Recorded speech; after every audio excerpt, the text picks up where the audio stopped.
Bonjour. Voici la chaîne YouTube, ça va bien. Et récit de film, hérétique. Deux jeunes missionnaires rendent visite à un homme âgé pour le convertir à leur foi. Le propriétaire s'avère être un expert de toutes les religions du monde et organise des tests de foi pour les filles. Télamouré, bientôt en France. Le film commence par une conversation entre deux missionnaires, Sir Barnes et Sir Paxton. Les filles discutent du livre « Mormon » et d'une vidéo pornographique. Dans ce dernier, Paxton a vu des remords sur le visage de l'actrice lorsqu'ils ont été surpris pendant le tournage, d'où elle a conclu à l'existence d'une matière aussi noble que l'âme. Les filles parcourent ensuite les rues avec leur vélo et invitent les passants à en apprendre davantage sur l'Église de Jésus-Christ, des saints des derniers jours. La plupart d'entre elles les ignorent, seuls les adolescents, sous prétexte de prendre un selfie commun, jouent aux filles missionnaires, retirant l'ourlet de Paxton pour voir des jupes culottes magiques. Les filles bouleversées arrivent au manoir où vivent messieurs Reed. Auparavant, ils s'intéressaient à l'église. Après avoir attaché leur vélo à la clôture avec un cadenas, les filles frappent à la porte sous la pluie qui commence, se préparant mentalement à cette propagande incessante. Le propriétaire leur ouvre la porte et invite les filles à entrer. Comme ils ne sont pas censés être seuls avec un homme, les missionnaires vérifient s'il y a des femmes dans la maison. Le propriétaire raconte que sa femme prépare la tarte aux myrtilles, après quoi les invités entrent. Alors que Reed sort chercher des friandises, les filles regardent autour de la maison et remarquent le panneau sur le mur qui dit « Bénis ce désordre ». Reed revient avec du soda, du café et une bougie parfumée. Il se demande comment les filles sont arrivées à la religion. Barnes admet que lorsque son père est mort, sa mère s'est tournée vers la religion, choisissant parmi plusieurs églises jusqu'à ce qu'elle se tourne vers les Mormons. Le propriétaire lui-même a longtemps étudié les religions, essayant de comprendre laquelle d'entre elles était vraiment vraie. Il connaît le livre Mormon et son auteur Joseph Smith. Reed en a une copie à son sujet. Le propriétaire demande si le père Barnes a essayé de la contacter depuis l'autre monde. Pour aplanir la gêne, Paxton dit qu'après sa mort, elle veut devenir un papillon et voler vers ceux qui lui sont chers. Messieurs Reed demandent ce que pensent les filles de la polygamie, une des caractéristiques originales de la religion mormone, qui fut ensuite abolie. Le fondateur Joseph Smith, selon diverses sources, avait environ 27 épouses. Barnes se tire intelligemment du pétrin en expliquant que le nombre de membres de la communauté a ainsi augmenté dans des conditions défavorables à la survie. Lorsque la situation a changé, l'aspect controversé d'un point de vue éthique a tout simplement été annulé. Messieurs Reed tournent la conversation vers la nourriture, comparant la théologie à la nourriture bon marché. Au fil des années passées à étudier diverses religions, il a été en avoir marre jusqu'à ce qu'il soit rejeté. Dégoûté par le sujet, Paxton demande au propriétaire d'amener sa femme pour maintenir le décorum mormon. Alors que Reed s'en va, Barnes remarque que la bougie parfumée sur la table sent la tarte aux myrtilles. De retour, Reed demande à aller voir sa femme. Mais Barnes dit que leurs patrons les ont appelés et leur ont demandé de revenir. Reed les laisse seuls pour parler. Les filles décident qu'elles doivent quitter le propriétaire bavard. Cependant, la clé de l'antivol du vélo est restée dans le manteau que Reed avait pris plus tôt. Il décide d'abandonner le vélo et de repartir à pied, mais la porte est verrouillée. Lorsque les lumières s'éteignent à cause du mauvais temps, les filles entrent dans la maison jusqu'à la bibliothèque, où Reed attend. Il ne va pas les retenir car il est occupé à éliminer la fuite dans le grenier de sa maison. Les manteaux des filles sont accrochés au dossier de la chaise. Prenant les vêtements du missionnaire, il cherche la clé. Il est mystérieusement passé de la poche de Barnes à celle de Paxton. Les invités demandent au propriétaire d'ouvrir la porte d'entrée. Il dit que la serrure est programmée et ne s'ouvrira que le matin. Ils devront sortir par les portes arrière, il y en a 2 dans la bibliothèque. Finalement, Reed admet qu'il a compris leur tromperie. Personne ne les a appelés. La maison est recouverte de fer qui bloque les signaux cellulaires. Lorsqu'on lui demande d'appeler sa femme, Reed demande si les filles croient en son existence, malgré de nombreuses preuves indirectes selon lesquelles il ment. Reed ment pour montrer que tout ce qui est dit de manière convaincante n'est pas vrai. Le propriétaire de la maison demande aux filles de décider par quelle porte elles passeront.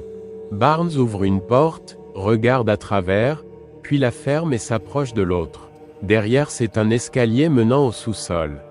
Paxton vérifie la première porte, puis descend. La jeune fille est informée que le patron les recherchera. Car à cette époque, il vérifie toujours les listes des missionnaires et remarquera certainement que tous deux ne sont pas encore revenus. Reed dit qu'il y a un rocher derrière la maison, qu'un passage mène en dessous et que vous devez descendre. Mais pour savoir quelle porte y mène, ils doivent faire un choix. Ensuite, le propriétaire organise un spectacle pour les invités. Il met un disque et sort plusieurs boîtes du jeu de société Monopole. En les posant sur une table à côté des symboles et des livres saints des trois religions du judaïsme, du christianisme et de l'islam, Reed explique que les jeux et les religions qu'il présente sont des itérations différentes du même matériel source. Tout comme la chanson jouée en arrière-plan, l'original, que peu de gens ont entendu, est inférieure en popularité à la version interprétée par Radiohead. Messieurs Reed demandent pourquoi les versions ultérieures sont devenues plus populaires. Le christianisme a dépassé le judaïsme et le monopole, qui est un plagiat du propriétaire foncier, est devenu une marque mondiale. Il précise que dans les religions du monde, il y a plus de 10 divinités nées le 25 décembre, jour de la nativité du Christ. Et le mythe de la résurrection du Messie après la mort est apparu 1000 ans avant notre ère. Et les échos de ce mythe résonnent encore dans la culture moderne, y compris même dans Star Wars. Le propriétaire répond lui-même à la question. Tout est question de marketing, des prédicateurs comme les sœurs Barnes et Paxton faisant du porte-à-porte pour propager leur religion. Après avoir terminé la performance par un renversement démonstratif des aides visuelles, Reed écrit « Croyance et incrédulité » sur les portes, invitant les filles à choisir par quelle porte sortir. Pendant qu'il change un disque sur le gramophone, Barnes ramasse un coupe-papier posé sur les documents et le met dans sa poche. Paxton décide de jouer le jeu du propriétaire en choisissant « incrédulité », soi-disant ses paroles l'ont convaincu. Cependant, Barnes refuse, elle s'oppose au propriétaire, lui rappelant qu'en religion, en plus d'éléments similaires, il existe de nombreuses différences et que la métaphore du monopole est offensante. La jeune fille donne plusieurs exemples peu convaincants basés sur des émotions plutôt que sur des faits, notamment les différences externes entre les dieux égyptiens et les dieux chrétiens. Puis les amis descendent ensemble les escaliers en choisissant une porte avec l'inscription « Foi ». Messieurs Reed ferment la porte derrière eux, les obligeant à mettre en valeur le téléphone. Au bas des escaliers se trouve une autre porte menant au sous-sol, avec un haut plafond qui fuit, une table et une chaise, et une deuxième porte donnant sur le passage appelé « Incrédulité ». Réalisant qu'ils sont piégés, Paxton peut difficilement contenir son hystérie. Barnes préfère agir. Elle traîne une table et une chaise pour arriver à la fenêtre. Mais la hauteur ne suffit pas. Le maximum que l'on puisse faire est d'arracher le bâton en bois avec des clous. En entendant des pas, elle remet les meubles à leur place. Avant que quiconque n'entre, Barnes donne à son ami un couteau caché, acceptant qu'elle poignardera Reed avec le couteau lorsqu'elle entendra le mot de code. Quelqu'un en robe entre dans le sous-sol avec une lanterne et une assiette de tarte aux myrtilles. Le visiteur pose la tarte sur la table et prend lui-même une pose inhabituelle. Les missionnaires entendent la musique via le système de communication. Messieurs Reed ont allumé le gramophone, disposant les figures des personnages dans une copie miniature du manoir, découpant en cours de route un nouveau participant dans le bois. Pendant qu'il est occupé, Barnes monte à l'étage par la porte ouverte par le visiteur jusqu'à la porte marquée « Incrédulité ». Par la fissure, elle aperçoit une boîte d'allumettes sur le tapis, mais n'a pas le temps de faire quoi que ce soit. De retour au sous-sol, Barnes parle avec Reed. Il dit que l'homme en robe est un véritable prophète de Dieu. Le propriétaire affirme qu'au fil des années de recherche, il a trouvé la vraie religion, dont toutes les autres ne sont qu'un lointain écho. Pour preuve, Reed veut montrer aux filles qui servent de témoins un véritable miracle, la résurrection. Les filles regardent le prophète s'asseoir à table et manger la tarte empoisonnée, puis tomber face contre terre. Le propriétaire demande aux captifs de vérifier le pouls et la respiration pour s'assurer que la femme est morte, malgré les spasmes musculaires volontaires. Barnes vérifie sa respiration et est convaincu qu'elle est morte. Pendant qu'ils attendent, Reed dit qu'en étant ressuscité, la femme dira ce qui se passera après la mort. L'attente est interrompue par un coup inattendu à la porte. Le patron de Mormon suivit leurs traces à la recherche de ses subordonnés. Les missionnaires montent les escaliers en courant, prêts à crier, mais cela ne sert à rien. Reed ferme les portes avant d'ouvrir la serrure déguisée de la porte d'entrée. Le propriétaire ment en disant qu'il n'a vu personne, tandis que les captifs tentent de tirer des allumettes sur le tapis à travers l'espace pour allumer un feu et donner un signal avec de la fumée. À ce moment, le patron de Mormon passe devant la clôture, d'où les vélos garés ont disparu, les captifs se rendent au match et en prennent difficilement quelques-uns. En descendant, Paxton remarque que le cadavre du prophète repose dans une position différente, mais Barnes ne lui permet pas de se laisser distraire. Il frappe des allumettes sur une pierre, essayant de mettre le feu à un morceau de tissu. Soudain, ils sont interrompus par le prophète réveillé. Après avoir vomi du liquide sur une allumette, la femme dit avoir vu une lumière aveuglante et des nuages, ajoutant enfin que c'est irréel. À ce moment, Reed descend pour emmener la femme ressuscitée. Puis il demande aux captifs ce que cela leur a dit. Il insiste sur le fait que l'au-delà existe, qu'il dispose de preuves indéniables et que les filles peuvent le constater par elles-mêmes. Cependant, Barnes ne le croit pas. Elle pense que l'homme veut simplement les persuader d'accepter volontairement la mort. La jeune fille dit que lorsqu'elle était enfant, elle a connu une mort clinique et a vu quelque chose de similaire à la description du prophète. Il s'agit d'une histoire typique d'hallucination de mort imminente que répètent de nombreux survivants de la mort. Tout en discutant avec les messieurs de Reed, Barnes insiste sur le fait que ce n'était pas un miracle, mais une astuce banale.